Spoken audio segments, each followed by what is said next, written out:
Welcome back, everybody. It's Rudy with Alpha Investments, and this is a new series I've been wanting to start for quite a while. And this is going to be based on all the comments I get of people asking about, Rudy, how's this set doing? How's this booster box doing? Rudy, how is your booster box doing? No, thank you for asking. So I want to try this new series where pretty much we take a little 10-minute video, we scroll through all the booster boxes and the movers and the shakers of the sealed product world. Not sure if it's going to be a weekly, bi-weekly, or monthly type thing. Looking for some feedback on this new type of series. So, very first thing, let's get right into it. Guilds of Ravnica. Still the hot new set. Remains uninvestable at this current period in time. Expected value around 115, holding very strong. Still in the allocation honeymoon phase, meaning the supply is being heavily controlled. Have fun, open, flip, sell, do whatever you want to do. Still very, very good, stable product right now. Just don't invest in it way too early for dead money. Next, we're going to jump into the Battlebond segment. Yep, Battlebond expected value has dropped from about $105 a box to about $95. It's starting to slow down now because of there has been a second print run of Battlebond. As other people have said, for some reason everyone doesn't seem to believe some of the other people. Even Kevin at Rogue Deck Builder has been preaching like, hello, there's a second print run, and people have been like saying he's wrong and lying. No, he's right. He's been right all along. There is a second print run of Battlebond. And I would say it's medium size. I wouldn't say it's a massive unlimited size, but it's a good amount. I ordered a little bit for myself. I'm not going to be putting it on sale to the patrons because of the higher price adjustment from the distributors. And in addition, about 2 or 3 out of the 5 distributors are actually charging over $80 a box, no matter how many you want to buy. Even if you want to buy a pallet, it doesn't make a difference. And one distributor is like flat $86 a box now. I'm like, so I don't want to order too much and put it back on sale to patrons because, again, I don't want to sell for $89. I don't want to sell for $90 a box when I used to sell for $79. I'm just going to let it be. So there is also, which you may or may not know, there is actually a third small wave of Battlebond that will be coming. Extraordinarily small. It reminds me of the third and final restock wave of Unstable during the holidays of last year, everybody. I do not think the third wave will have any impact on the market because it's going to be so astronomically small. We're talking maybe like 30 to 60 boxes per warehouse, per distributor. I mean, very, very minimal. But the second reprint of Battlebond has been pretty strong. It's going to impact the prices. I do believe it still remains a very strong, very green light investable product long term, just like Unstable and Conspiracy 1 and 2.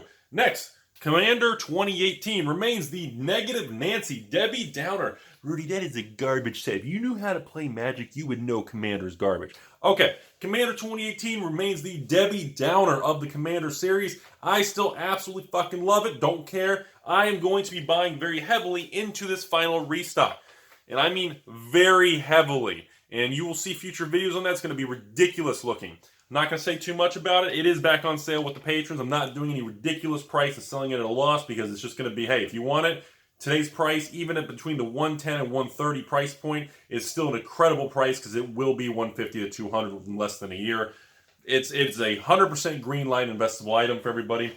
Next, on my handy dandy paper, Ixalan and Rivals. Ixalan still pushing higher. We are from $100 a box to $105 on the sealed booster box of Ixalan, and continuing to be an animal. Rivals following behind it, the weaker of the two. Over $90 expected value now and pushing stronger ever since Kaladesh and Aether fell off. Not Kaladesh and Aether. Amon, Ket, and Hour. Actually, all 4 of them are gone now for in standard. Still very strong. I am not giving anyone. I do not recommend investing in Ixalan and Rivals. It was a lower open set, but the supply is extraordinarily high. It's going to take a very, very long time to flush out the system, and I don't see a change coming in the short term. Use caution. That is a 100% yellow light. Do not dump a lot of money into it. Next, Dominaria. Recovered from the $66 expected value price all the way back to about $90.91 and holding steady. Dominaria is my favorite new standard set in many years. 100% when it gets to the tail end of the cycle. And it gets to the end, there's some sales and clearance stuff.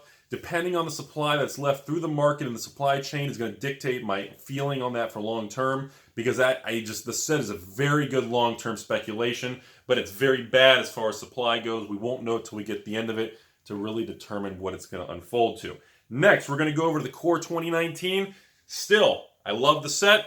100% worst new modern standard set right now. Absolutely piled up to the ceiling everywhere. Hands down, no. Investing, 100% no, no, no. It is just the expected value is not there. People aren't cracking it. Stores are not restocking it. It is piled up to the ceiling. Use a lot of caution if you're trying to invest in it. Not ready for it, everybody. Kaladesh and Aether still remain the absolute powerhouse of the new modern booster box investors. Kaladesh still pushing higher on the filming of this video. English boxes on eBay are now starting to push to the 140s and above already. Absolutely mind-blowing that a standard set, because of those amazing masterpieces they made, the lottery cards in that set are gorgeous. We all know it. Kaladesh remains to be on fire. Aether following right behind it. Aether and Kaladesh, stand by it. Just like Wall Street, strong buy. Price target, we're going to go to a solid... This time next year, Aether and Kaladesh are going to be 150 plus easily. I wouldn't be surprised to see Kaladesh start pushing to 200. Conspiracy 1, Conspiracy 2, and Unstable. The three horsemen of the modern summer sets type thing. Actually, I guess Unstable is more of a winter thing. Well, all three of those, $200 booster box prices. Are you guys noticing a trend? All of the non-standard sets, these summer sets, these specialty products, these are going to become the key things in this new modern time with a few standard sets that will be the outliers. 100% Conspiracy 1, 2, Battlebond, Unstable. These rectangle summer special sets, this is where the future is going to be, everybody. Stand by that in Rudy's opinion. Next, we're going to go to the Master sets. Masters 25, Iconic Masters. We're not going to talk about MM1, 2, 3, or Eternal. Those are all gold bricks that are eternal relics, and they're going to be artifacts one day.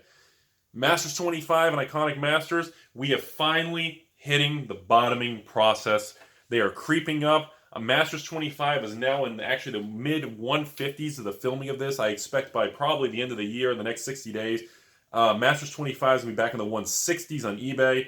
I actually expect this time next year, a Masters 25 will be pushing 200, and Iconic will actually be back to 150, 170. Most distributors have finally flushed it out. There is not a lot of really tension with those sets anymore. Opportunity is actually starting to form in them. You guys can laugh all you want at it. The data and the internal supply is what I'm focused on. Expected value is holding stable and steady. I like it. Amonkhet, Hour of Devastation, 100% garbage fire. Hour of Devastation was put out of print early, similar to Dragon's Maze. Doesn't mean shit. Don't touch it. Amonkhet, I love kitty cats as the rest of you guys do. Amonkhet, do not touch it. They have lottery cards. It's the black sheep of the family. Hands down, 100% no, unless you can get a good price. In good price, I mean 70s or below. 80s or above, no. Right now, it's just dead money in the short term. Last but not least, not last, but home stretch here. Shadows and Eldritch Moon, everybody. Shadows over Innistrad remains the surprise failure of a couple years ago. Eldritch Moon remains the strength of it. Go figure. Eldritch Moon is going to be pushing higher in the future. Supply is way lower, very weakly open set. Shadows is just dissolving and falling apart. It's a very surprise set. Reminds me of the next gate crash. Moving into the home stretch here, core sets. Magic Origins, the one Rudy got more wrong than anything out of all the new sets, remains to be flat dead money. All previous core sets, 2010, 11, 12, 13, M14, M15. Gold bricks. They're all climbing like crazy. Starting with M10, 11, 12, through the roof. 13 and 14 are climbing. Surprisingly, 15 is climbing faster than 14. All the old core sets, money in the bank, everybody. I expect them to continue to be the highly sought after sets. Finally, Theros block, Gate Crash block. Both remain dead money, not going up or down. It's flat in the near term unless something changes. And finally, the home stretch for everybody.